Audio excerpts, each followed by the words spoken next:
Study IQ IAS, अब तैयारी हुई अफोर्डेबल। नमस्कार दोस्तों, स्वागत है आप सभी का स्टडी IQ में। मैं हूं आपका दोस्त राहुल सायगांवकर। दोस्तों, सबसे पहले तो मैं आशा करता हूं कि आप सभी की तैयारी यूपीएससी सिविल सर्विस एग्जामिनेशन 2023 के लिए अच्छे से चल रही है। I hope that you are all sticking to your schedule for sure. आप जानते हैं कि हमारी सक्सेस इन प्रीलिम्स की सीरीज चल रही है, जहां पे हम लोग पिछले एक साल के current affairs which are connected to science and technology उसके बारे में डिस्कशन कर रहे हैं। और मैं आशा करता हूं कि आपने हमारा प्रीवियस डिस्कशन जरूर देखा होगा, जहां पे हम लोगों ने बायोटेक्नोलॉजी जुड़ी हुई करंट अफेयर्स के बारे में बात की थी। हम लोगों ने बात की क्रिस्पर टेक्नोलॉजी के बारे में, हम लोगों ने जीन एडिटिंग के बारे में जाना, हम लोगों ने जीनोमिक्स के बारे में जाना, हम लोगों ने जाना अबाउट धारा मस्टर्ड हाइब्रिड DMH11 के बारे में हम लोगों ने डिस्कशन जरूर की थी। और आज उसी को आगे बढ़ाते हैं और आज का हमारा थीम है डिसीजेस इन न्यूज। तो कौन सी बीमारियां हैं, कौन से पैथोजेंस है, वायरसेस, बैक्टीरिया, ये सारी जो जो खबरों में है, करंट अफेयर्स में है, उसके बारे में हम लोग डिस्कशन करने वाले हैं। चलिए चर्चा की शुरुआत करते हैं। Without any delay let us begin and let's talk about monkey pox. आप यहां पे देख सकते हो, पिछले साल से ही 2022 हो या फिर 2023 की शुरुआत हो, मंकी पॉक्स के ऊपर कंटिन्यूअसली खबरें आ रही है। Global monkey pox cases have crossed 85,000। और आपको ध्यान रखना है, मंकी पॉक्स की वजह से जो रिस्क है वो मॉडरेट है, यानी कि इसका फेटालिटी रेट उतना एक्सट्रीम नहीं है। जिस किसी डिसीज का भी फेटालिटी रेट ज्यादा है मैं आपको जरूर बताऊंगा, लेकिन इसका रिस्क मॉडरेट है। साथ ही साथ सबसे ज्यादा केस लोड है यूनाइटेड स्टेट्स ऑफ अमेरिका में। ठीक है, तो ये मंकी पॉक्स है क्या? कुछ इस तरह की बीमारी हो जाती है जहां पे आपने पहले सुना होगा चिकन पॉक्स को। आपको ध्यान रखना है, आपने पहले चिकन पॉक्स के बारे में जरूर सुना होगा, या फिर आपने स्मॉल पॉक्स के बारे में सुना होगा, है ना, चिकन पॉक्स, स्मॉल पॉक्स। तो ये उसी फैमिली का वायरस है, मंकी पॉक्स। इसको पॉक्स फैमिली वायरस कहते हैं। और आपको ध्यान रखना है, स्मॉल पॉक्स अभी खत्म है, स्मॉल पॉक्स नहीं है। Smallpox has been eradicated, यानी कि 1970 से ही अभी तक हमारे पास स्मॉल पॉक्स के कोई केस नहीं पूरे विश्व में ही। चिकन पॉक्स मिल जाता है, चिकन पॉक्स एक बार हो जाता है, उसके बाद हमारी बॉडी इम्यून हो जाती है, फिर दूसरी बार ज्यादातर होता नहीं है। ठीक है, तो ये मंकी पॉक्स है कि आपको सबसे पहले ध्यान रखना है, मंकी पॉक्स एक वायरल डिसीज है which is caused by the monkey pox virus, pox family का है। अब इसी पॉक्स फैमिली से आपको चिकन पॉक्स भी मिलता है। चिकन पॉक्स किसकी वजह से होता है? Chicken pox happens because of the varicella virus, है ना, वेरिसेला वायरस की वजह से। और आपको ध्यान रखना है, ये जो मंकी पॉक्स है इसकी ओरिजिनेशन हुई थी कहां से? अफ्रीका से हुई। इट इज बिलीव दैट वो ओरिजिनेट हुआ डेमोक्रेटिक रिपब्लिक ऑफ कॉन्गो से। और इसका नेचुरल होस्ट क्या है अभी तक पता नहीं है, ऑल्दो साइंटिस्ट ये जरूर बिलीव करते हैं it has come from monkeys, यानी कि मंकी तो इसको कैरी करते ही करते हैं और मंकी से ये ह्यूमंस में आता है, यानी कि ये जूनोटिक डिसीज है। ठीक है, ये जूनोटिक डिसीज है, लेकिन केवल मंकीज या फिर एप्स इसके कैरियर्स नहीं है। आपको ध्यान रखना है, अदर रोडेंट्स लाइक रैट्स, माइस, स्क्विरल एटसेट्रा भी इसको कैरी कर सकते हैं। और अगर किसी को ये बीमारी हो जाए तो फीवर हो जाएगी, स्किन के ऊपर रैशेस हो जाएंगे, सर दर्द होगा और एक्सट्रीम केसेस में वॉमिटिंग, नोजिया एटसेट्रा हो सकता है। और ये स्प्रेड कैसे होगा? सबसे पहले तो जूनोटिक है, मंकी पॉक्स स्प्रेड होता है मंकी से बेसिकली ह्यूमंस में आ जाएगा, और उसके बाद ह्यूमन टू ह्यूमन ट्रांसमिशन भी काफी पॉसिबल है यहां पे। ठीक है, और आपको ध्यान रखना है कि इन जनरल मैंने आपको बताया कि इसकी जो मोर्टेलिटी रेट है, यानी कि इसकी वजह से खतरा बहुत ज्यादा नहीं है, मॉडरेट रिस्क है। सबसे ज्यादा cases United States of America में है। तो ये सारी चीज आपको ध्यान रखनी है, क्योंकि इनके बेसिस के ऊपर आपको स्टेटमेंट बेस्ड सवाल जरूर बन सकते हैं, राइट। तो monkey pox is a viral disease. चलिए आगे बढ़ते हैं और बात करते हैं हमारी सर्वाइकल कैंसर के बारे में। एक डिसीज है जो काफी चर्चा का विषय बना है करंट अफेयर्स में, सर्वाइकल कैंसर। अब ये कैंसर की वजह से स्पेसिफिकली नहीं बना है, but it has been because of a vaccine. आप देख सकते हो यहाँ पे union minister Jitendra Singh announced Cervavac. Cervavac एक वैक्सीन है और इस वैक्सीन को डेवलप किया है सीरम इंस्टीट्यूट ऑफ इंडिया ने। और ये सर्वेवैक लड़ता है किससे? ये लड़ता है या फिर ये प्रिवेंट करता है सर्वाइकल कैंसर को। ठीक है, ये प्रिवेंट करता है सर्वाइकल कैंसर को, इसको आपको ध्यान रखना है। और सबसे पहले आपको समझना है सर्वाइकल कैंसर डेंजरस क्यों है, इतना डेंजरस क्यों है। देखिए, cervical cancer second most prevalent cancer है महिलाओं में। महिलाओं में दी सेकेंड मोस्ट, ठीक है, second most prevalent. First most prevalent is the breast cancer, yes, but पुरुषों में अलग है। पुरुषों में देखिए, पुरुषों में सर्वाइकल कैंसर कॉन्सेप्ट नहीं हो, क्योंकि सर्विक्स है नहीं। Cervix is a part of female reproductive tract, ये अब पता है। लेकिन पुरुषों में जो कैंसर होता है, not because of this but in general, पुरुषों में जो कैंसर होता है सबसे प्रिवेलेंट है कौन सा? Do you venture to give any guesses? Oral cancer, oral cancer, ठीक है। उसके बाद लंग कैंसर, सबसे पहला ओरल कैंसर, फिर लंग कैंसर की प्रॉब्लम होती है। ओरल कैंसर क्यों?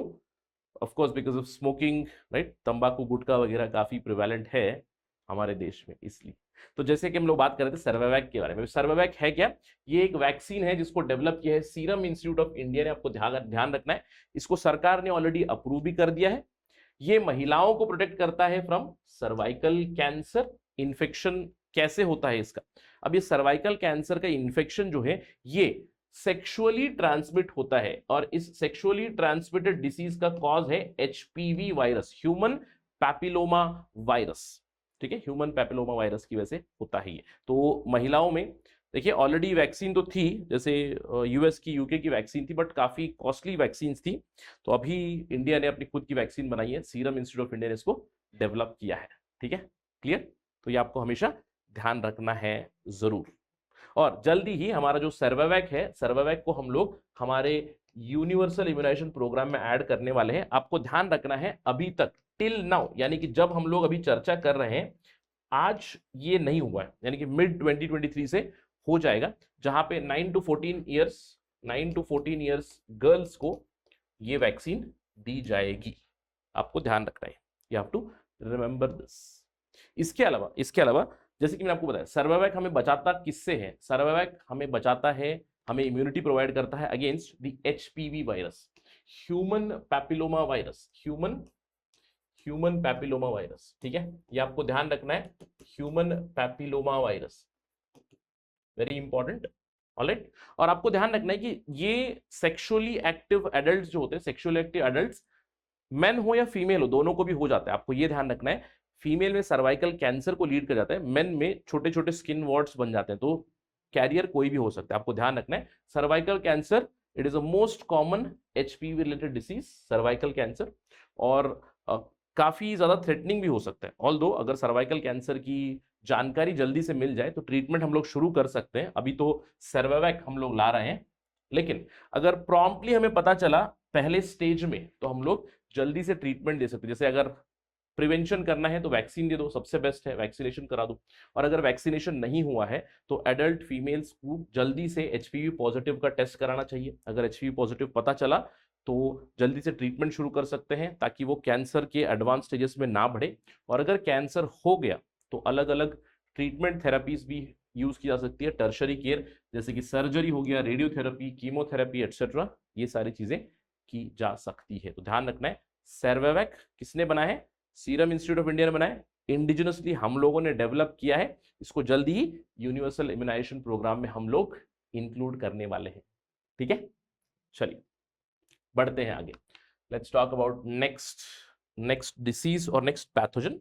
अगला पैथोजन है एप्स्टीन बार वायरस। देखिए ये चर्चा का विषय क्यों था? इसकी वजह से कोई एपिडेमिक या फिर बहुत ज्यादा डिसीजेस नहीं हुए। हाल ही में एक रिसर्च पब्लिश हुई कि एप्स्टीन बार वायरस, जो बहुत ही कॉमन वायरस है, एप्स्टीन बार वायरस से जो बीमारी होती है बेसिकली वो सभी के अंदर होता है। जैसे यूएस वगैरह में काफी प्रिवेलेंट है। It leads to something called as kissing disease, ठीक है। ये एप्स्टीन बार वायरस की वजह से। लेकिन हाल ही में एक रिसर्च स्टडी हुई जहां पे ये पता चला कि एप्स्टीन बार वायरस ये स्पार्क कर सकता है इवन मल्टीपल स्क्लेरोसिस। अब ये मल्टीपल स्क्लेरोसिस को हम लोग शॉर्ट में कहते हैं एमएस, राइट, एमएस।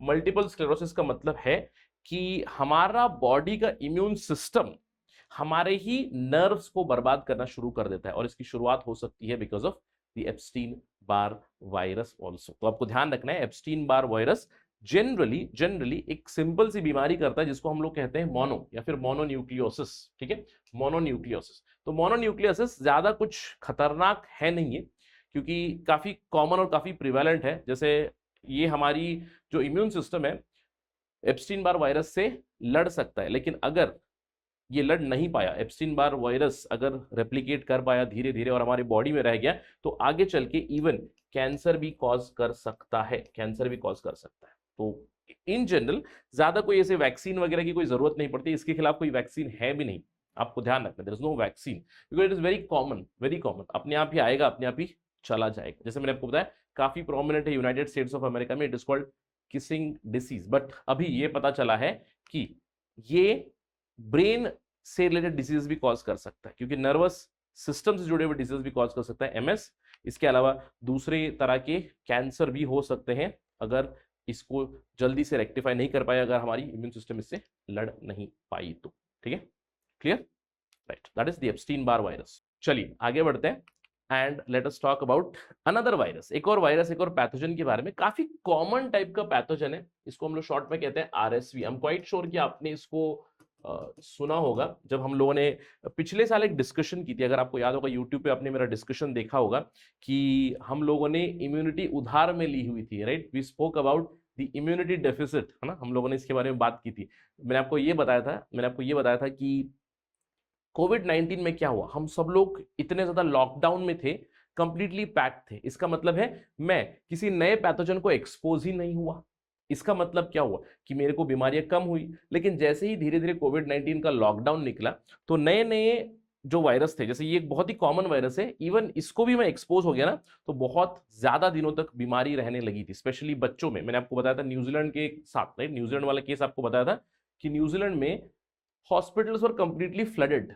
इतने सारे बच्चों को, इतने सारे बूढ़ों को हो गया ना रेस्पिरेटरी सिंसिशियल वायरस, तो उसकी वजह से काफी प्रॉब्लम हुई थी। अब यही डिस्कशन थी कि आरएसवी वायरस आफ्टर कोविड-19 पैंडेमिक काफी प्रिवेलेंट हुआ। अब ये जो आरएसवी वायरस है, ये बहुत ही कॉमन वायरस है। इसकी वजह से क्या होता है, कॉमन रेस्पिरेटरी वायरस, जिसकी वजह से आपको बेसिक कफ, कोल्ड हो जाएगा, राइट, कफ एंड कोल्ड हो जाएगा।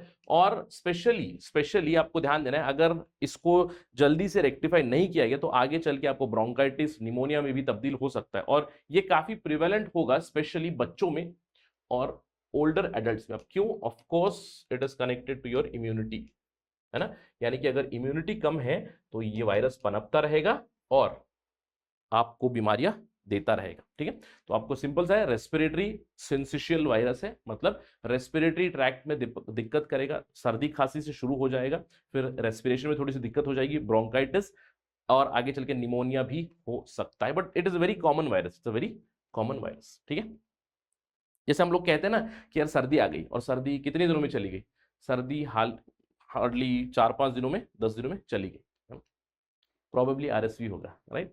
चलिए आगे बढ़ते हैं, let's talk about next thing.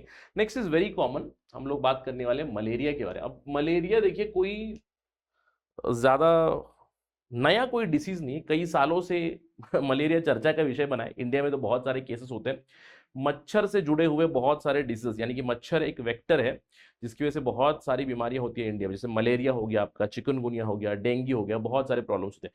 लेकिन मलेरिया से जुड़ी हुई कुछ रिपोर्ट्स आई जहां पे ये पता चला कि क्लाइमेट चेंज की वजह से, पर्यावरण के बदलाव की वजह से हो क्या रहा है कि मलेरिया के केसेस कंटिन्यूसली रीसर्फेस हो रहे हैं, यानी कि ज्यादा रीसर्फेस हो रहे हैं, even in the cooler areas, even in the European, जैसे कि ग्रीस वगैरह में ये चीजें हुई। ठीक है, तो थोड़ा सा जानना जरूरी होता है। जनरली आपको एक चीज समझना है, मलेरिया जब भी मैं कहूं हमारे दिमाग में आता है मॉस्किटो, यानी कि मच्छर की वजह से होता है। लेकिन मच्छर के अंदर क्या है आपको जानना है, मच्छर एक वेक्टर है, मच्छर के थ्रू जो मेन चीज है, यानी कि मेन जो पैथोजन है वो मूव हो रहा है। अब कौन सा पैथोजन है, कई लोग कंफ्यूज हो जाते हैं कि ये बैक्टीरिया है, नहीं। कई लोग कंफ्यूज होते हैं वायरस है, नहीं। ये एक माइक्रो ऑर्गेनिज्म है, प्रोटोजोआ हम लोग कहते हैं, प्रोटोजोअन, इसका नाम है प्लास्मोडियम। और प्रेडोमिनेटली दो तरह के वेराइटीज है, एक है प्लास्मोडियम वाइवैक्स और दूसरा है प्लास्मोडियम फैल्सीपैरम। ठीक है, इन दोनों की वजह से मलेरिया बहुत स्प्रेड होता है, P. Plasmodium vivax, plasmodium falciparum, इसको ध्यान रखना है। ठीक है, अब हुआ क्या है कि केसेस काफी ज्यादा बढ़ गए। जनरली मलेरिया हमको कहाँ मिलता है, जनरली मलेरिया हमें मिलता है जहां गर्म इलाका है ना, यानी कि अफ्रीका में आपको मिलेगा, इंडिया में आपको मिलेगा, ट्रॉपिकल रीजन में, ट्रॉपिकल सब ट्रॉपिकल रीजन में, टेम्परेट क्लाइमेट में काफी कम मिलता है, अनकॉमन है। लेकिन क्लाइमेट चेंज की वजह से धीरे धीरे वो उन एरियाज में भी मिलने लगा है। अब मलेरिया किससे फैलता है आपको ध्यान रखना है, मलेरिया मच्छरों से फैलता है। मच्छर कैरी क्या करते हैं, प्लास्मोडियम फैल्सीपैरम या फिर प्लास्मोडियम वाइवैक्स को कैरी करते हैं। प्रेडोमिनेटली प्लास्मोडियम फैल्सीपैरम बहुत ज्यादा स्प्रेड होता है, अफ्रीका में बहुत सारे केसेस आ चुके हैं इसके। लेकिन आपको ध्यान रखना है कौन सा मच्छर ले जाता है, एनोफिलिस मॉस्किटो। ये मैं आपको क्यों बता रहा हूं, क्योंकि कुछ कुछ जो दूसरे मॉस्किटो बॉर्न डिसीजेस हैं वहां पे अलग वैरायटी ऑफ मॉस्किटोज भी आपको मिलेंगे, ये आपको नोट करना है, ठीक है। इसके अलावा जब मलेरिया होता है तो क्या होगा, मलेरिया यार मुझे बुखार आ जाएगा, सर्दी खांसी हो जाएगी, मुझे एकदम ठंड लगी, एकदम चिली फीलिंग हो जाएगी, एकदम चिली फील हो जाएगी, और कई केसेस में तो आपको फिर डायरिया हो जाएगा, उल्टियां हो जाएंगी, डिहाइड्रेशन हो जाएगा, और कई बार ये बहुत फेटल भी हो सकता है, ठीक है। इसके अलावा एक और चीज नोट करनी है आपको कि मलेरिया से जुड़ा हुआ एक और बहुत ही इंपॉर्टेंट खबर है कि मलेरिया के लिए पहला पहला जो वैक्सीन है मॉस्क्विरिक्स, इसको WHO ने अप्रूव भी किया हुआ है, रिसेंट टाइम्स की बात है। ये अफ्रीका में अभी फिलहाल ये जो हमारा वैक्सीन है इसको अप्लाई किया जा रहा है, वैक्सीन एडमिनिस्टर किया जा रहा है इन अफ्रीका। Clear, right. तो मलेरिया से जुड़ा हुआ कोई भी सवाल आए बिल्कुल कंफ्यूजन नहीं करना है, बहुत बड़ा कंफ्यूजन होता है स्पेशली इस प्रोटोजोआ को लेकर, कई लोग सोचते हैं बैक्टीरिया है, कई लोग सोचते हैं वायरस है, नहीं, ठीक है, क्लियर, राइट। चलिए आगे बढ़ते हैं, बात करते हैं मार्बर्ग वायरस डिसीज के बारे में। देखिए मार्बर्ग वायरस डिसीज भी काफी चर्चा का विषय हुआ था, काफी चर्चा का विषय हुआ। सबसे पहली चीज आपको ध्यान रखना है, मार्बर्ग नाम क्यों है, मार्बर्ग पहला जो केस मिला था, या फिर मैं कहूंगा पहला जो केस डिटेक्ट हुआ था ये मार्बर्ग से हुआ था, और मार्बर्ग आपको मिलता है इन जर्मनी, ठीक है। लेकिन आपको नोट करना है अभी रिसेंट टाइम्स में जो मार्बर्ग वायरस से जुड़े हुए केसेस आए हैं, जो एपिडेमिक आया है वो जर्मनी में नहीं आया, please remember this first point. ये आया है अफ्रीका में, आप देख सकते हो यहाँ पे, an epidemic broke out in the Equatorial Guinea and basically in central Africa, जहां पे बहुत सारे डेथ्स भी हुए। अब आपको ध्यान रखना है first time the virus is occurred there, at least 16 cases have been detected and 9 deaths. तो इसी से आपको समझना चाहिए 16 केसेस 9 डेथ्स, राइट। इसका मतलब क्या है, और अगेन ये इसी साल की खबर भी है, जैसे 2022 23 दोनों में भी काफी प्रोमिनेंट ये रहा है, ये आपको पता है ना। अब आपको नोट करना है इसका मतलब क्या है, इसकी फेटेलिटी रेट बहुत ज्यादा है, यानी कि अगर किसी को मार्बर्ग वायरस हुआ तो मृत्यु के चांसेस बहुत ज्यादा बढ़ जाते हैं, ठीक है। I hope it is clear, ठीक है।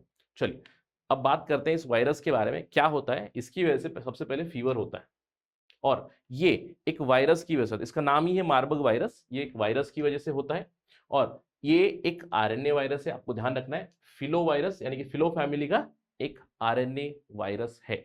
और अगर आपको मार्बर्ग डिसीज हो जाए, सबसे पहले आपको समझना है it is very rare, it is very rare and it is very very dangerous. अगर आउटब्रेक हुआ तो क्या होगा, nausea, vomiting, chest pain, sore throat, fever हो जाएगा, और सीवियर केसेस में आपके मल्टीपल ऑर्गन फेलियर होकर आपकी डेथ हो सकती है, इंटरनल हैमरेज हो सकता है, यानी कि आपको फीवर होकर आपकी जो ब्लड वेसल्स हैं वो ब्रेक हो सकते हैं, बर्स्ट हो सकते हैं, जिसकी वजह से हैमरेज हो जाएगा, मल्टी ऑर्गन डिसफंक्शनिंग की वजह से बहुत ज्यादा डेथ्स होती है। क्लियर। अब आपको ध्यान रखना है कि मार्बर्ग वायरस एक फिलो वायरस है, यानी कि फिलो फैमिली का, फिलोविरिडे फैमिली का, और इसी फिलोविरिडे फैमिली का वायरस है आपका इबोला भी, इबोला भी। आपको लेकिन एक चीज नोट करनी है, इबोला के लिए वैक्सीन आ चुकी है, लेकिन इस मार्बर्ग वायरस के लिए अभी तक कोई वैक्सीन नहीं है। There is no approved vaccine और नो अप्रूव्ड स्पेसिफिक थेरापीज। तो क्या करेंगे, सिंपल आपको हेल्थ बेस्ड केयर दी जाएगी, फीवर है, फीवर के लिए आपको कुछ कुछ मेडिसिन दी जाएगी, लेकिन वैक्सीन नहीं है। इबोला के लिए वैक्सीन है, ठीक है।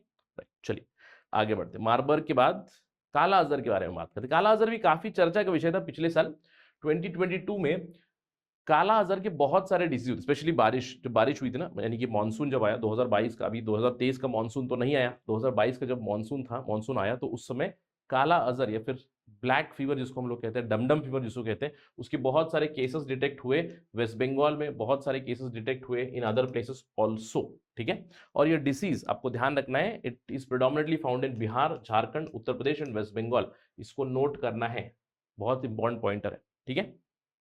अब ये होता क्यों है, ये जो काला अजहर है, अगेन काला अजहर आपको होता है बिकॉज ऑफ प्रोटोजोन पैरासाइट्स, जिसका नाम है लेशमेनियासिस, ठीक है, लेशमेनियासिस। आपको ध्यान रखना है, लेशमेनियासिस प्रोटोजोन पैरासाइट जो है ये ट्रैवल करता है थ्रू सैंड फ्लाइज, है ना, सैंड फ्लाइज से ट्रैवल करता है। और काला अजहर आपको हो जाएगा तो आपको ऑफ कोर्स काला अजहर में फीवर तो हो जाएगा, फीवर हो जाएगा, आपके लिवर पे दिक्कत करेगा, आपको इवन आयरन की डेफिशिएंसी भी हो सकती है, साथ ही साथ पूरा स्किन आपका ब्लैकिश पड़ जाता है, और अगर इस डिसीज को जल्दी से ट्रीट नहीं किया तो डेथ भी हो सकती है। और आपको ध्यान रखना है इसकी ट्रीटमेंट अवेलेबल है।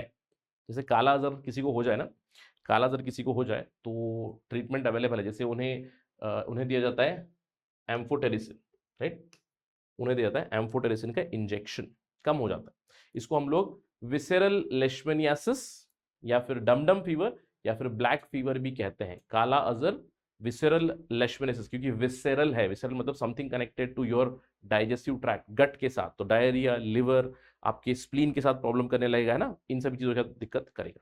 ठीक है, right. Next, African swine flu या फिर अफ्रीकन स्वाइन फीवर, ASF। अब ये भी काफी चर्चा का विषय था पिछले साल। अब आपको ध्यान रखना है, इस न्यूज को आपको ध्यान रखना है थोड़ा सा।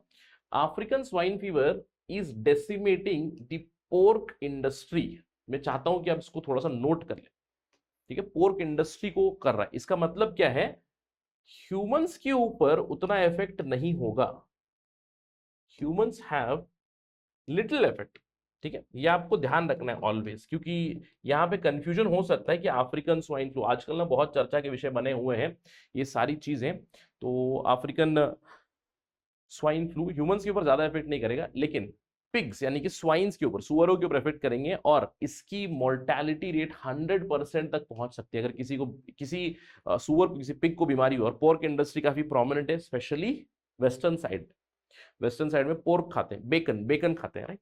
सो काफी प्रोमिनेंट है वहां पे।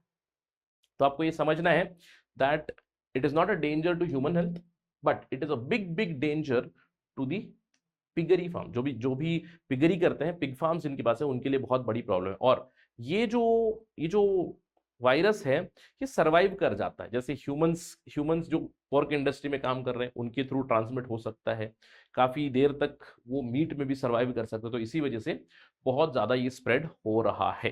ह्यूमंस एक बहुत ही इंपॉर्टेंट वेक्टर है अफ्रीकन स्वाइन फीवर या फिर अफ्रीकन स्वाइन फ्लू के लिए, ठीक है। ध्यान रखना है, जो डोमेस्टिक पिग्स है या फिर वाइल्ड पिग्स है, किसी में भी हो सकता है। क्लियर, कंफ्यूजन नहीं कराना है, राइट। चलिए आगे बढ़ते हैं। आगे बढ़ने से पहले आप सभी के लिए एक छोटा सा नोटिस है, small notice for all of you. Study IQ का लॉन्ग टर्म बैच फॉर 2025 ये क्लोज आउट हो रहा है कुछ ही घंटे में। एक बार एडमिशन क्लोज हुआ उसके बाद में आपको मौका नहीं मिलेगा। This is the last opportunity, it is now और नेवर। ये हमारा सबसे कॉम्प्रिहेंसिव, सबसे अफोर्डेबल बैच होगा, जिससे कि हम लोग 2023 में क्लासेस शुरू करेंगे, 2024 में चलेंगे। 1500 घंटों से भी ज्यादा आपकी लाइव क्लासेस चलती हैं, 1-to-1 mentorship, group mentorship, current affairs program, success in prelims program, सारे की सारी चीज आपको एक ही में, entire package, comprehensive integrated package एक ही जगह पे मिलेगा। और ये सारी चीजें केवल इतने प्राइस में। और अगर ये प्राइस चाहिए तो you have to use my code Rahul live. आपको मेरा कोड इस्तेमाल करना पड़ेगा, राहुल लाइव, तभी जाकर आपको ये प्राइस मिलेगा, ठीक है। और जल्द से जल्द एनरोल करें, कुछ ही घंटे बचे हुए हैं, लास्ट अपॉर्चुनिटी है, क्योंकि इसके बाद ये सुनहरा मौका आपको नहीं मिलेगा, ठीक है। सो सी यू इन द क्लास। चलिए बढ़ते हैं आगे और चर्चा करते हैं नेक्स्ट डिसीज के बारे में। नेक्स्ट डिसीज है टोमेटो फ्लू। अब टोमेटो फ्लू का आउटब्रेक हुआ इंडिया में 2022 में, राइट। काफी चर्चा का विषय हुआ ये भी। आपको ध्यान रखना है, टोमेटो फ्लू का आउटब्रेक शुरुआती दौर में हुआ कहां पे, इट हैपेंड इन केरला। ये केरला में हुआ, लेकिन आपको ध्यान रखना है केरला से दूसरी जगह पे भी स्प्रेड जरूर हुआ। ये बहुत ही इंपॉर्टेंट पॉइंटर है। इनफैक्ट अगर आप सरकारी वेबसाइट्स वगैरह पढ़ोगे, सरकारी वेबसाइट आपको बता देगी टोमेटो फ्लू क्यों कहते हैं। एक तो भैया फीवर आ जाएगा, साथ ही साथ आपके स्किन के ऊपर इतने मोटे मोटे लाल लाल टमाटर की तरह जो ब्लिस्टर्स होंगे ना, वो हो जाएंगे।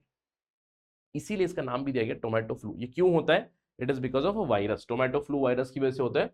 और प्रिडोमिनेंटली इसको देखा गया कि बच्चों में होता है, यानी कि 5 साल से कम जो बच्चे हैं ना, तो उनमें काफी ज्यादा देखा गया। पहला केस 2022 में मिला, मई में केरला में मिला, लेकिन केरला के अलावा उड़ीसा में हो, तमिलनाडु में हो, दूसरी जगह पे भी ये सारे केसेस मिले।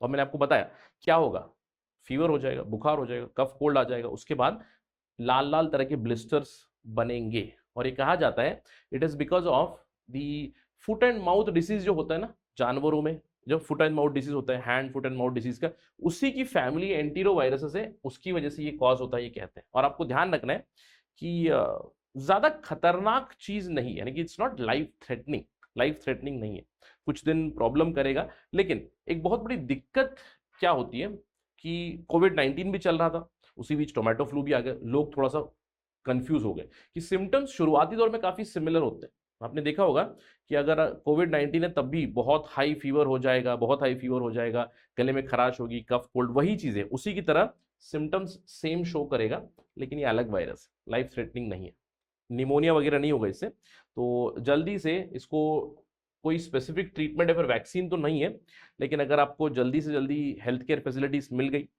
फीवर की टैबलेट आपने ले ली, कफ एंड कोल्ड के लिए टैबलेट आपने ली, तो ये कम हो जाएगा। ठीक है, आपको ध्यान रखना है। क्लियर? Right, tomato flu. इसके अलावा आगे बढ़ते हैं, टोमेटो फ्लू के अलावा एक और वायरस या फिर एक और डिसीज, लैंगिया डिसीज भी काफी चर्चा में था। और ये लैंगिया वायरस बेसिकली इंडिया में नहीं आया। लैंगिया वायरस वो seen in people in China, 35 लोगों को हुआ था चाइना में। तो चाइना से जैसे ही कोई वायरस की खबर आती है तो पूरा दुनिया ना टेंशन में आ जाती है क्यों? क्योंकि कोविड-19 दिया चाइना ने सभी को, राइट और उसके बाद चाइना में कोई वायरस आ गया, नया जूनोटिक वायरस आ गया, तो सबको डर लग जाता है। तो लैंगिया वायरस जब आया तब भी उसी तरह का यूफोरिया हुआ था 2022 में। तो हुआ क्या था, 35 लोगों को फार्म पे हुआ, फार्म पे, राइट, फार्मर्स थे, फार्मर्स चाइना के। तो वहां पे लैंगिया वायरस मिला उनमें। और लैंगिया वायरस आपको ध्यान रखना है, it is connected to Nipah virus, same ही फैमिली से है, राइट, पैरामायोक्सीविरिडे फैमिली से आते हैं, ये आरएनए वायरसेस है, राइट।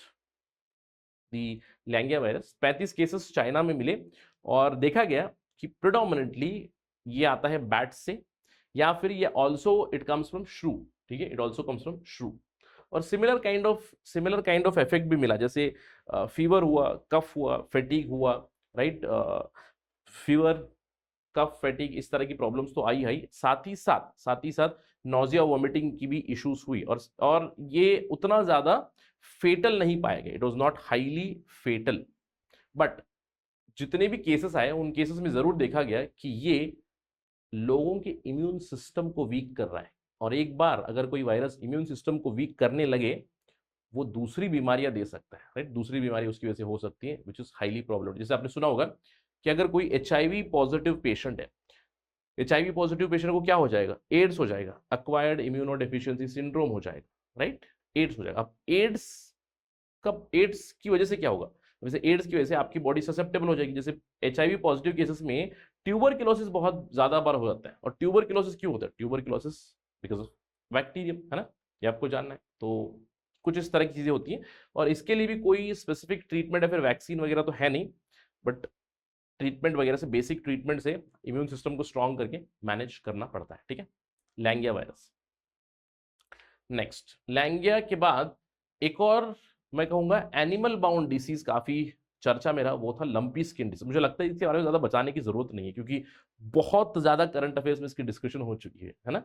लंपी स्किन डिसीज, सबसे पहले आपको जाना है lumpy skin disease, it is not a zoonotic disease. Zoonotic virus, ये वायरस की वजह से होता है, of course, again pox family का वायरस है, लेकिन ह्यूमंस में नहीं आया है, ये कैटल में आया है, कैटल यानी कि गायों को, दूसरे मिल्च एनिमल्स को, राइट, हो जाता है। और आपने देखा होगा कि जैसे ये किसकी वजह से होता है, इसके वेक्टर्स हैं, लंपी स्किन वायरस को कैरी करेंगे, कौन करेगा, करेंगे मॉस्किटोज, फ्लाइज, टिक्स, यानी कि जो भी जानवरों को काटते हैं ना, मच्छर हो गए, टिक हो गए, जो खून चूसते हैं ना, वो उन सारे छोटे छोटे कीड़ों में ये वायरस चला जाएगा, उससे दूसरे जानवरों में चला जाएगा। और जैसे ही उन जानवरों को हो जाएगा तो क्या होता है, लंपी स्किन लंपी हो जाती है। जैसे मैंने आपको बताया था ना, मंकी पॉक्स की तरह समझ लो, this is like the pox virus for animals, जहां पे आप देख सकते हो एनिमल्स की स्किन पे इस तरह के लंप्स हो गए हैं, खाना नहीं खा रहे हैं, मुंह से, नाक से डिस्चार्ज हो रहा है। अगर जो दूध देने वाले एनिमल्स हैं,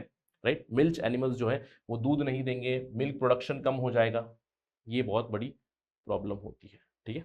और क्योंकि देखिए ये ह्यूमंस में तो नहीं आ रहा है, लेकिन एनिमल टू एनिमल काफी ज्यादा स्प्रेड हो रहा था, जैसे कि काउस, बफेलोस एटसेट्रा में।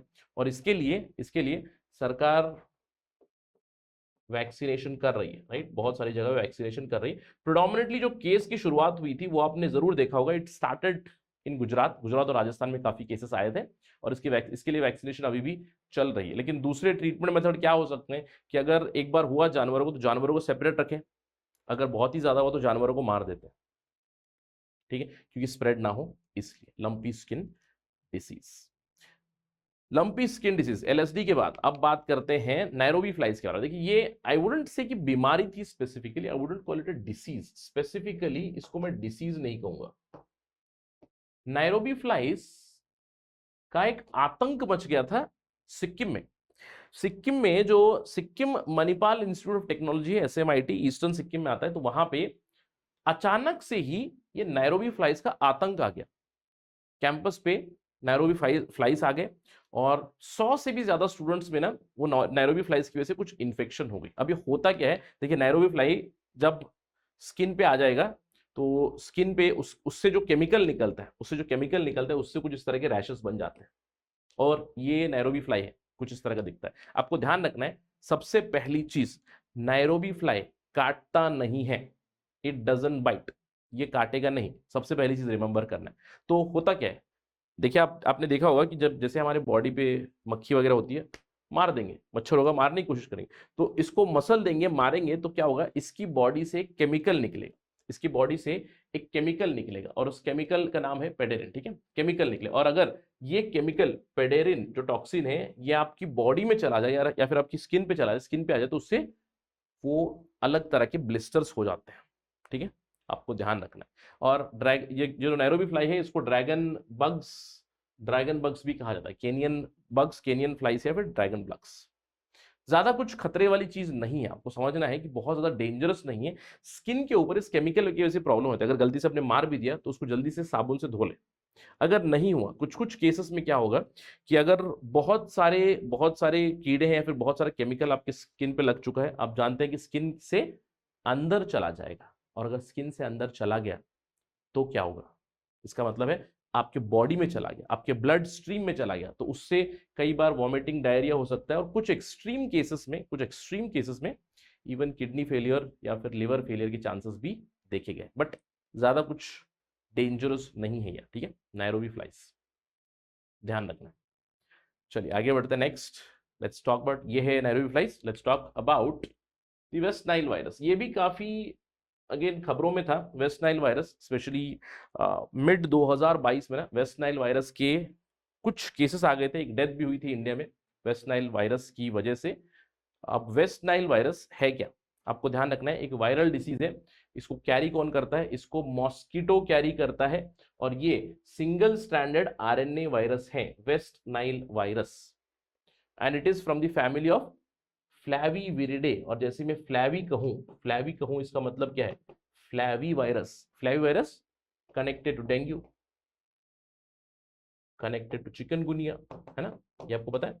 तो डेंगू चिकनगुनिया से फ्लैवी वायरस हम लोग कहते हैं ना, तो फ्लैवी वायरस से कनेक्टेड है। तो आपको ध्यान रखना है, सिंगल स्ट्रैंडेड मॉस्किटो बोर्न ये एक वायरस है, वेस्ट नाइल वायरस। और शुरुआती दौर में प्रेडोमिनेटली 1950s 1960s में जब मिला था, वेस्ट नाइल रीजन यानी कि अफ्रीकन रीजन में ओरिजिनेट हुआ, युगांडा और नाइल डेल्टा के रीजन में।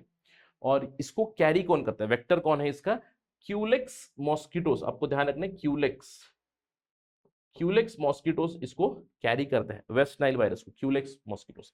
और अगर आपको वेस्ट नाइल वायरस हो जाए, वेस्ट नाइल वायरस की वजह से प्रॉब्लम्स क्या होती है, हाई फीवर, हेडेक होता है, गर्दन स्टिफ हो जाती है, और सीवियर केसेस में आपको इवन पैरालिसिस हो सकती है। That is why it is connected even to the Japanese encephalitis, it is also connected to the yellow fever disease. ठीक है, येलो फीवर से भी कनेक्टेड है। और आपको ध्यान रखना है, अभी तक प्लीज रिमेंबर, WHO ने कैटेगोरिकली बताया है कि ह्यूमन टू ह्यूमन ट्रांसमिशन नहीं हुआ है, यानी कि मच्छर से मॉस्किटो से ह्यूमन को आ रहा है, लेकिन ह्यूमन से ह्यूमन को अभी तक कोई ट्रांसमिशन के सीन नहीं दिखे हैं। ऑफ कोर्स अभी इस वायरस का कोई वैक्सीन तो है नहीं, ट्रीटमेंट क्या देंगे, ट्रीटमेंट आपको इम्यून सिस्टम को स्ट्रेंथन करना है, बस वो ट्रीटमेंट आपको मिलेगा ना, राइट।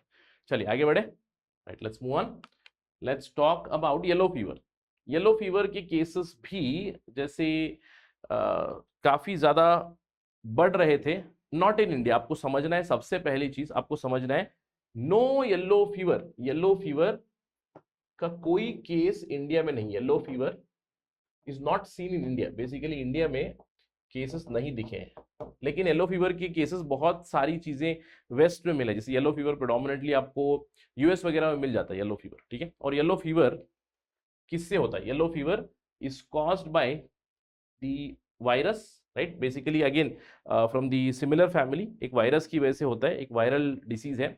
और येलो फीवर हो गया मतलब आपको जॉन्डिस हो सकता है। आपने देखा होगा जॉन्डिस, आंखें लाल हो जाएंगी, आपके नाखून लाल हो जाएंगे ना। और ये आपको रिमेंबर करना है, बहुत जरूरी चीज है कि पेशेंट जैसे ही उसको कॉन्ट्रैक्ट करेंगे 7 से 10 दिन में धीरे धीरे fever, headache, jaundice, muscle pain उनमें शुरू हो जाता है। और आपको ध्यान रखना है येलो फीवर के लिए स्पेसिफिकली एक वैक्सीन अवेलेबल है। येलो फीवर के लिए वैक्सीन अवेलेबल है। कोई ट्रीटमेंट तो इसको नहीं बताया जाता, there is no treatment methodology etcetera, but vaccine जरूर अवेलेबल है। इसका मतलब क्या है? जैसे येलो फीवर हो जाए इसका मतलब है आपको बेसिक सपोर्टिव ट्रीटमेंट लेनी पड़ेगी, सपोर्टिव ट्रीटमेंट लेनी पड़ेगी, यानी कि एंटीवायरल ड्रग्स ले लो, अपनी इम्यून सिस्टम को स्ट्रांग बनाओ एटसेट्रा। लेकिन आप इसको प्रिवेंट जरूर कर सकते हो, you can prevent it for sure, ठीक है।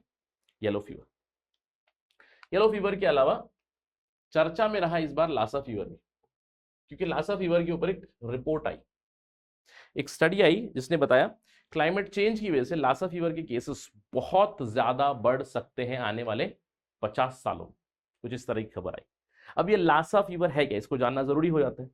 लासा फीवर एक वायरल डिसीज है, RNA, single salad RNA virus है ये।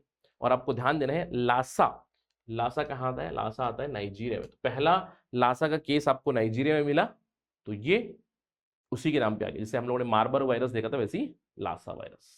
Apart from that transmission 80% of cases जो लासा फीवर के होते हैं ज्यादा कुछ महसूस नहीं होता। जैसे कोविड-19 में कुछ ऐसे ही था, एसिम्प्टोमेटिक, जिसको कोविड-19 हुआ है, कुछ लोगों को पता चल रहा है, कुछ लोगों को नहीं पता चल रहा है। वैसे ही लासा फीवर अगर हो जाए आपको 80% लोगों को एसिम्प्टोमेटिक, कुछ पता नहीं चलता है, लेकिन स्प्रेड जरूर होता है, कैरी जरूर करेंगे। जिनमें भी सिम्टोमेटिक है वहां पे फीवर हो जाएगा, जिनमें भी सिम्टोमेटिक है फीवर हो जाएगा, जनरल वीकनेस हो जाएगी, और सीरियस केसेस में आपको डायरिया, कफ, एब्डोमिनल पेन भी हो सकता है। और इसके खिलाफ लासा फीवर अगर किसी को हो जाए तो एंटीवायरल ड्रग दी जाती है राइबावैरिन, ठीक है, राइबावैरिन। तो इन सभी पॉइंटर्स को नोट करना है, क्योंकि एमसीक्यू बन सकता है, या फिर मिक्स एंड मैच। अभी तक जो भी हम लोगों ने डिस्कस किया ना, डिसीजेस वगैरह, पैथोजेंस, तो उस पर भी आपको मिक्स एंड मैच करके सवाल बनाए जा सकते हैं काफी आसानी से, ठीक है। लासा फीवर के बाद चर्चा करते हैं निपा वायरस की। देखिए निपा वायरस कई सालों से अगेन ये डिस्कशन में है। निपा वायरस हो, जिका वायरस हो, इबोला वायरस हो, बहुत सालों से डिस्कशन में होते हैं। निपा वायरस के केसेस इस बार फिर से हुए, आउटब्रेक हुआ केरला में, केरला में फिर से आउटब्रेक हुआ। और and this happened again in 2022, right, 21 में भी हुआ, 22 में भी हुआ। तो निपा वायरस के आउटब्रेक, कुछ केसेस आए जिसको फिर से जिसको कंट्रोल में जरूर किया गया। तो क्या है ये निपा वायरस? निपा वायरस एक ह्यूमन बेस्ड इन्फेक्शन है जो निपा वायरस की वजह से होता है, निपा वायरस की वजह से होता है। और आपको ध्यान रखना है कि निपा वायरस की वजह से सबसे पहले कुछ हो भी नहीं सकता, जैसे एसिम्प्टोमेटिक भी होंगे या फिर इवन डेथ भी हो सकती है। रेस्पिरेटरी ट्रैक को इन्फेक्ट करेगा ये। केस की fatality rate is somewhere around 40 to 75%, ठीक है। और ध्यान रखना है ये एक जूनोटिक डिसीज है, ये एक जूनोटिक डिसीज है जो आया है बैट से, अफ्रीकन फ्रूट बैट से आया है, ठीक है। ये आपको नोट करना है, बैट्स या फिर इवन पिग्स, WHO कहता है बैट्स या फिर पिग्स से भी होता है।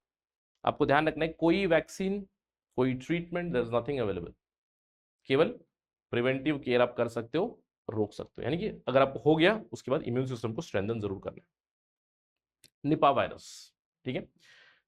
निपा वायरस के बाद एक और डिस्कशन करते हैं पार्वो वायरस के बाद। अब ये पार्वो वायरस जो है ह्यूमंस का नहीं है, ध्यान रखना है, ह्यूमंस का नहीं है, this is not connected to humans. तो हम लोगों ने दो चीजें देखी, एक था अफ्रीकन स्वाइन फीवर और दूसरा है पार्वो वायरस। क्योंकि पार्वो वायरस के केसेस पिछले साल बहुत ज्यादा आ गए थे अमरावती में, 2000 कुत्तों को ना पार्वो वायरस हो गया था।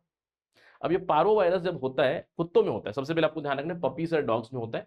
और अगर ये वायरस इन पपीज और डॉग्स को हो जाए, उनके पेट में प्रॉब्लम हो जाती है, उनके जीआई ट्रैक्ट में प्रॉब्लम हो जाती है, यानी कि उनको डायरिया लग जाता है, उल्टियां करने लगेंगे, डायरिया हो जाए। क्योंकि डाइजेस्टिव सिस्टम का दो ही है, एक तो भैया इधर से या तो उधर, ठीक है, यही चीज है ना, आपको पता है बेसिक कॉन्सेप्ट कि एक तो उल्टी होनी है या तो कंप्लीट डायरिया हो जाएगा, डिहाइड्रेशन हो जाएगा, जिससे इवन कुत्तों के डेथ भी हो सकती है। और आपको ध्यान रखना है कि जो पार्वो वायरस है, पार्वो वायरस की ट्रांसमिशन डायरेक्ट भी हो सकती है, यानी कि कुत्ते तो आपको पता है स्ट्रीट पे लड़ाई करेंगे, एक कुत्ते ने दूसरे कुत्ते को काट लिया, इसको पार्वो वायरस है, इसने इसको काट लिया, इसको भी हो जाएगा डायरेक्ट ट्रांसमिशन। या फिर कुत्ते, आप जानते हो कि हमेशा जबान बाहर निकाल के ना वो क्या कहते हैं, जिसको हाफना कहते हैं ना, वो करते रहते हैं, तो उसकी वजह से भी अगर फ्लूइड्स इधर उधर गिर जाए तो उसकी वजह से भी स्प्रेड हो सकता है। क्यों? क्योंकि पार्वो वायरस जो है, पार्वो वायरस काफी रेजिस्टेंट है, तो बहुत लंबे समय के लिए एनवायरमेंट में वो सर्वाइव कर सकता है।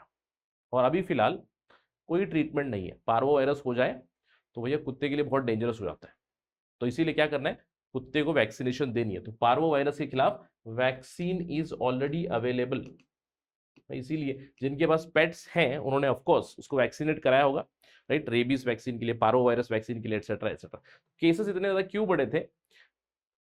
जो एक्सपर्ट्स है वो कहते हैं कोविड 19 में ना, कोविड 19 में कुत्तों की वैक्सीनेशन काफी कम हुई थी, इसकी वजह से पार्वो वायरस के केसेस बहुत ज्यादा आ गए थे कुछ कुछ एरियाज में 2021-2022। ठीक है, तो भूलना नहीं। क्लियर? राइट, चलिए आगे बढ़ते। केनाइन पार्वो वायरस के बाद let us talk about Japanese encephalitis. देखिए जापानीज एंसेफेलाइटिस भी काफी चर्चा का विषय रहा है, कुछ केसेस हुए हैं जापानीज एंसेफेलाइटिस के भी, आपको ध्यान रखना है। ये अगेन होता है फ्लैवी वायरस की वजह से। इसका वेक्टर है मच्छर, mosquito. It is connected to West Nile, it is connected to yellow fever etcetera also. और जापानीज एंसेफेलाइटिस, इसका मतलब क्या होगा, ये नर्व्स को इंपैक्ट करेगा, ब्रेन को इंपैक्ट करेगा। और सीवियर केसेस में एंसेफेलाइटिस जो है आपको न्यूरोलॉजिक या फिर साइकियाट्रिक हो सकता है, ऑलमोस्ट 30 से 50 केसेस में। अभी फिलहाल इसके लिए मैं कहूंगा कोई ट्रीटमेंट वगैरह की कोई ट्रीटमेंट नहीं है, बेसिक ट्रीटमेंट आपको लेनी पड़ेगी, लेकिन इसके खिलाफ वैक्सीन जरूर है। आप जानते हो कि there is already a vaccine, there is effective Japanese encephalitis vaccine which is already available. और हमारे यूनिवर्सल इम्यूनाइजेशन प्रोग्राम में ये वैक्सीन ऑलरेडी दी जाती है। ठीक है, ध्यान रखना, जापानीज एंसेफेलाइटिस वैक्सीन। चलिए लेट्स मूव ऑन, आगे बढ़ते हैं, बात करते हैं जिका वायरस के बारे में। जिका वायरस भी फ्लैवी वायरस फैमिली से आता है, फ्लैवी वायरस फैमिली से dengue, chikungunya, Japanese encephalitis, waste Nile virus, yellow fever, जिका वायरस। ठीक है, जिका virus again it is transmitted by mosquito, Aedes mosquito. और जिस किसी को भी जिका वायरस हुआ है, राइट, जिका, आपको याद होगा जब जिका वायरस आया था, मुझे अच्छे से याद है कि टाटा की एक गाड़ी भी आई थी जिका करके, उन्होंने नाम ही बदल दिया क्योंकि जिका वायरस का आउटब्रेक हो गया था। जिका वायरस में लोगों को ना फीवर, आंखों में कंजक्टिवाइटिस, जॉइंट पेन वगैरह हुआ था। 2 से 7 दिन में इसका इंक्यूबेशन पीरियड है। जिका वायरस अगर बॉडी में रहा, अगर बहुत दिनों तक बॉडी में रहा, तो ऑटो इम्यून डिसऑर्डर्स भी हो सकते हैं, जिससे जैसे कि गियान बरे सिंड्रोम, आपकी माइलाइटिस हो सकती है, न्यूरोपैथी वगैरह हो सकती है। तो जिका वायरस के खिलाफ जल्द से जल्द इसको अपनी इम्यूनिटी को स्ट्रेंथन करना पड़ेगा और इसको खत्म करना पड़ेगा। और ध्यान रखना है, जिका वायरस मां से बच्चे को भी जा सकता है, सेक्सुअली ट्रांसमिट भी हो सकता है जिका वायरस। और जिका वायरस कहाँ से आया? अपना वायरस नहीं, अफ्रीका से आया है। ठीक है, अफ्रीका से पहली बार आई थिंक युगांडा में केस है, युगांडा में पहली बार केस आया था। ठीक है, युगांडा। क्लियर? जिका वायरस, आई थिंक जिका का नाम बदल के फिर टाटा ने टियागो किया है ना, टियागो किया, आई थिंक टियागो किया डू लेट मी नो, मुझे बताइए कमेंट सेक्शन में, शायद यही हुआ होगा। ठीक है, चलिए आगे बढ़ते हैं, बात करते हैं मिस्टीरियस लिवर इलनेस या फिर मिस्टीरियस लिवर डिसीज के बारे में। मिस्टीरियस लिवर डिसीज, देखिए मिस्टीरियस लिवर डिसीज आप देख सकते हो, it was seen in kids in United States of America as well as Europe. यानी कि वेस्टर्न कंट्रीज में एक अजीबो गरीब तरह की लिवर की बीमारी देखी गई जो बच्चों में होने लगी। अब देखिए नॉर्मली जब लिवर का डिसीज होता है, सबको लगता है कि लिवर का डिसीज मतलब समथिंग कनेक्टेड टू हेपेटाइटिस, तो लोगों ने भी सोचा कि हेपेटाइटिस होगा, लेकिन देखा कि हेपेटाइटिस वायरस नहीं था। तो इसके ऊपर रिसर्च की गई, हो क्या रहा था कि बच्चों में ये मिस्टीरियस लिवर डिसीज आएगा, लिवर की इन्फ्लेमेशन करेगा, पेट में उनके दर्द होगा, लिवर फंक्शन खराब हो जाएगी। Specially children between age of 1 to 6, 1 से 6 साल के बीच के बच्चों को ये हो रहा था। तो देखा हो क्या रहा है, इसके ऊपर रिसर्च की, फिर पॉसिबल पेपर जो पब्लिश होता है उसमें बताया गया कि ट्रांसमिशन इज थ्रू एडिनोवायरसेस। एडिनोवायरसेस जो हमारी बॉडी में, एडिनोवायरस आपको पता है रेस्पिरेटरी प्रॉब्लम्स करते हैं, रेस्पिरेटरी प्रॉब्लम जो करते हैं, तो एडिनोवायरसेस की वजह से ये प्रॉब्लम हो रही थी और ह्यूमन टू ह्यूमन ट्रांसमिशन हो सकता है इसका। ठीक है, तो adenoviruses which cause cold, cough, respiratory problem, उनकी वजह से मिस्टीरियस लिवर का डिसीज भी होने लगा है वेस्टर्न कंट्रीज में। इंडिया की बात नहीं है, वेस्टर्न कंट्रीज में। ठीक है, क्लियर, राइट, बढ़ाया गया। चलिए, हाँ, एक और बहुत ही इंटरेस्टिंग बीमारी फैली अर्जेंटीना में। अर्जेंटीना में एक मिस्टीरियस निमोनिया हुआ, जिसको इवेंचुअली देखा गया कि भैया ये लीजनलोसिस है। इंडिया में भी स्पेशली कोविड-19 के बाद, जैसे 2020-2021 में काफी चर्चा का विषय था।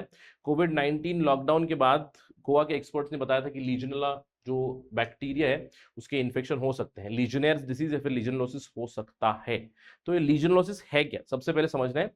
लीजनलोसिस ये एक बैक्टीरिया की वजह से है, लीजनेला निमोफिलिया, राइट, निमोफिला, लीजनेला निमोफिला। सबसे पहले यूएस में इसका आउटब्रेक हुआ था और ये डिसीज आपको ध्यान देना है, इट स्प्रेड्स थ्रू वाटर। ये एक वाटर बॉर्न डिसीज है, वाटर से स्प्रेड होती है, वाटर बॉर्न डिसीज है, पानी से होती। ठीक है, आपको ध्यान रखना है कि शुरुआती दौर में the legionella virus it basically causes respiratory problem, जैसे सांस लेने में दिक्कत, कफ वगैरह हो जाएगी। लेकिन जिनमें भी जिनकी इम्यूनिटी प्रॉब्लम है, जैसे किसी को अगर समझ लीजिए शुगर की प्रॉब्लम है, डायबिटीज की प्रॉब्लम है, हाइपर टेंशन की प्रॉब्लम है, हाई बीपी वगैरह है, तो उन केसेस में ये निमोनिया हो सकता है और इवन फेटल भी हो सकता है, डेथ भी हो सकती है। ठीक है, और क्योंकि ये बैक्टीरियल है तो उसको एंटीबायोटिक दे देंगे, antibiotic disease, antibiotic drugs they देंगे तो ये रुक सकता है। ठीक है, राइट। इसके अलावा आपको ध्यान रखना है एक और डिसीज मैंने कहूंगा, एक और सिंड्रोम जिसका नाम है हवाना सिंड्रोम। ये काफी चर्चा का विषय रहा है। इनफैक्ट मुझे लगता है 10-15 दिनों पहले की खबर है ये कि पेंटागन ने डिसाइड किया है कि हवाना सिंड्रोम को स्टडी करेंगे और एनिमल्स को हवाना सिंड्रोम देने की कोशिश करेंगे। देखिए कितने खतरनाक है यूएस वाले, है ना, कि उनके डिप्लोमेट्स को, उनके ऑफिशियल्स को हो रहा है। हवाना सिंड्रोम एक मेंटल हेल्थ सिंड्रोम है जहां पे सिम्टम्स अजीबोगरीब होते हैं और स्पेशली मिल रहे हैं यूनाइटेड स्टेट्स के ऑफिशियल्स, यूएस एम्बेसी में जो काम करते हैं, जो सीक्रेट स्पाइस है, उनके जो एजेंट है, सीआईए के एजेंट है, उनके जो एजेंट्स है एम्बेसी में जो काम करते हैं। पहले क्यूबा में मिला था, हवाना में क्यूबा में आता है। ठीक है, तो इसीलिए उसका नाम हवाना सिंड्रोम रखा गया। अब यहाँ पे हो क्या रहा है कि जो भी यूएस के ऑफिशियल्स थे अजीबोगरीब सिम्टम फील कर रहे हैं, उनको एक आवाज सुनाई देगी, आवाज सुनाई देने के बाद अजीबोगरीब मेंटल सिम्टम्स कि भैया खड़े नहीं रह पा रहे हैं, अचानक से गिर रहे हैं, कुछ भी भूल जा रहे हैं, है ना, रिंगिंग साउंड, टिनाइटिस, कानों में आवाज, इस तरह की चीजें हो रही है। और इसको कई सालों से रिसर्च कर रहा है यूएस और अभी भी इसके जवाब ढूंढ रहे हैं। जैसे मैंने आपको बताया कि पिछले कुछ सालों में रिपोर्ट आई है जहां पे उन्होंने बताया कि possibly microwave energy directed disease या फिर माइक्रोवेव एनर्जी डायरेक्टेड वेपन्स इस्तेमाल किए जा सकते हैं या फिर किए जा रहे हैं। इन्होंने नाम लिया है रशिया का, इन्होंने कहा रशिया कर रहा है, कभी इन्होंने कहा चाइना ने किया है, तो रशिया चाइना के ऊपर बहुत सारी उंगलियां जरूर उठी हैं। बट अभी पेंटागन खुद भी रिसर्च कर रहा है एनिमल्स के ऊपर कि भी शायद वही एनिमल्स के ऊपर माइक्रो एनर्जी फायर करके फिर स्टडी करने वाले हैं। लेट्स वेट क्या होगा इसके ऊपर, खबर आएगी तो हम फिर डिस्कस करेंगे स्टडी आईक्यू पे फॉर श्योर। ठीक है, राइट, चलिए आगे बढ़ते हैं और दो और डिसीज के बारे में बात करते हैं, सिकल सेल एनीमिया और थैलेसेमिया। अब सिकल सेल एनीमिया और थैलेसेमिया हमेशा चर्चा का विषय रहते हैं क्योंकि अभी रिसेंट टाइम्स में हम लोगों ने कल बात की थी स्टेम सेल थेरेपी के बारे में, है ना, हम लोगों ने बात की थी स्टेम सेल रीजेनरेटिव थेरेपी के बारे में, राइट, ये हम लोगों ने डिस्कस जरूर किया था। I hope you remember stem cell regenerative therapy. अब इसकी वजह से ये कहा जा रहा है स्टेम सेल की वजह से सिकल सेल एनीमिया हो या फिर थैलेसेमिया हो, जो बेसिकली दोनों भी आपको ध्यान रखना है, सिकल सेल एनीमिया और थैलेसेमिया दोनों भी इनहेरिटेड ब्लड डिसीजेस हैं, इनहेरिटेड ब्लड डिसऑर्डर्स या फिर डिसीजेस हैं, दोनों भी सिकल सेल एनीमिया और थैलेसेमिया। अब सिकल सेल एनीमिया में होता क्या है कि आपका आरबीसी का शेप बदल जाता है। सिकल सेल एनीमिया आपको मदर से भी आ सकता है, फादर से भी आ सकता है, आपको ध्यान रखना है सिकल शेप बन जाएंगे, सिकल शेप आपकी सेल बन जाएगी। नॉर्मल आरबीसी होता है कुछ इस तरह से, तो आपका आरबीसी हो जाएगा कुछ इस तरह। सिकल मतलब क्या है? सिकल मतलब खुरपी, क्रिसेंट शेप, मून शेप, या फिर आपका सिकल शेप कुछ इस तरह से इस शेप का बन जाएगा। ठीक है, तो क्या होगा अगर बॉडी में आरबीसी का शेप ही बदल गया, इतना आरबीसी होना चाहिए, कुछ इतना है, तो ऑक्सीजन कमी हो जाएगी, तो वीकनेस फील करेंगे, फैटिग फील करेंगे ना, ये सारी प्रॉब्लम आ सकती है। और अगर ऑक्सीजन नहीं पहुंचा तो इवन दिल का दौरा भी पड़ सकता है। और ये एक हेरिडेटरी डिसऑर्डर यानी कि इनहेरिटेड डिसऑर्डर है। इसके अलावा थैलेसीमिया भी कुछ ऐसा ही है। थैलेसीमिया में ब्लड के अंदर जो हीमोग्लोबिन होता है ना, हीमोग्लोबिन से जुड़ा हुआ इशू है कि हीमोग्लोबिन में कुछ जो प्रोटीन्स होंगे वो इनफ हीमोग्लोबिन प्रोड्यूस नहीं करेंगे। ठीक है, तो थैलेसीमिया में क्या होता है कि आपका जो हीमोग्लोबिन है, अल्फा ग्लोबिन या फिर बीटा ग्लोबिन, इसकी शॉर्टेज हो जाती है। और अगर इसकी शॉर्टेज हो जाए, इसका मतलब आपको एनीमिया हो जाएगा। एनीमिया हो जाएगा मतलब आपकी ऑक्सीजन सही से नहीं पहुंचेगी, है ना। तो आपको ध्यान देना है कि thalassemia can be inherited from mother और फादर, कैरियर भी हो सकते हैं, आगे फॉरवर्ड कर भी सकते हैं। और थैलेसीमिया को अलग अलग नामों से जाना जाता है। कॉन्स्टेंट स्प्रिंग कूलीज एनीमिया, ध्यान रखना है, कूलीज एनीमिया बहुत जरूरी नाम है, Cooley's anemia, it is called thalassemia. और ये चर्चा का विषय क्यों है? क्योंकि बहुत ही पॉजिटिव रिस्पॉन्सेस आए हैं स्टेम सेल थेरेपी से। ये कहा जा रहा है कि सिकल सेल एनीमिया एक जेनेटिक डिसऑर्डर, थैलेसीमिया एक जेनेटिक डिसऑर्डर का क्योर हम लोग ढूंढ सकते हैं थ्रू रीजनरेटिव थेराप्यूटिक प्रोसीजर्स। तो ये बताया जा रहा है। इसके अलावा थोड़ा सा लेटेस्ट करंट अफेयर्स के ऊपर भी आपको थोड़ा सा ध्यान रखना चाहिए। इनफैक्ट हम क्वाइट श्योर कि आप अखबार वगैरह पढ़ रहे हैं, काफी बज़ वर्ड है आजकल। एक और काफी चर्चा का विषय बना है, वो है H3N2, है ना, H3N2 if I am not wrong, है ना, H3N2 जो इन्फ्लुएंजा कहा जा रहा है। ऑफ कोर्स अगेन ये है क्या, this is a viral disease, viral zoonotic disease कहा जा रहा है कि बर्ड से आ रहा है, बर्ड से ह्यूमंस में स्प्रेड हो रहा है, ह्यूमन से ह्यूमंस में भी स्प्रेड हो रहा है। और अगेन इन्फ्लुएंजा वायरस की वजह से होता है, इन्फ्लुएंजा वायरस की वजह से। और अगेन होता क्या है कि बेसिक आपको फीवर हो जाएगा, फीवर, कफ, और ultimately it leads to respiratory issues also, right, respiratory issues. In fact इसका भी डेथ रेट धीरे धीरे बढ़ रहा है। इंडिया में अगर मैं गलत नहीं हूं, अभी फिलहाल 400 से भी ज्यादा केसेस आ चुके हैं, if I am not wrong 400 plus cases आ चुके हैं। तो अगेन फिर से कोविड-19 के एरा में हम लोग जा रहे हैं, तो सोशल डिस्टेंसिंग मेंटेन करना है, और आपको मास्क भी पहनना है, जिससे कि आप H3N2 से बच सकते हो। वैसे इसके अगर H3N2 हो जाए तो अगेन प्राइमरी ट्रीटमेंट आपको लेनी है। जल्दी से फीवर को रोकने के लिए अपना इम्यून सिस्टम बढ़ाना है, तो इस वायरस के साथ लड़ सकते हैं। तो आपको ध्यान रखना है, करंट अफेयर्स में भी कंटिन्यू फॉलोअप करते रहना है। मैं कहूंगा इस मंथ एंड तक और अप्रैल एंड तक या फिर अप्रैल मिड तक तो कम से कम करंट अफेयर्स के ऊपर फोकस जरूर कीजिएगा। तो ये कुछ इंपॉर्टेंट डिसीजेस हैं जो बहुत जरूरी होंगे आपके लिए, करंट अफेयर्स के दृष्टिकोण से सवाल बन सकते हैं, या फिर सवाल के अंदर ऑप्शंस भी आपको कंफ्यूज कराने के लिए दिए जा सकते हैं। So that is it right now in this particular discussion. तो अगले सेशन में हम लोग अगले हमारा जो अगला सेक्टर होगा या फिर अगला जो थीम होगा उसके बारे में हम लोग डिस्कशन करेंगे। बट जाने से पहले आपको ध्यान रखना है, अगर आपको ये वीडियो पसंद आया, अगर आप मुझे फॉलो करना चाहते हैं, अगर आप मुझसे कनेक्ट करना चाहते हैं, you can always follow me on this particular ID @Rahul Sai 222। Thank you for watching this video. जय हिंद। स्टडी IQ IAS, अब तैयारी हुई अफोर्डेबल।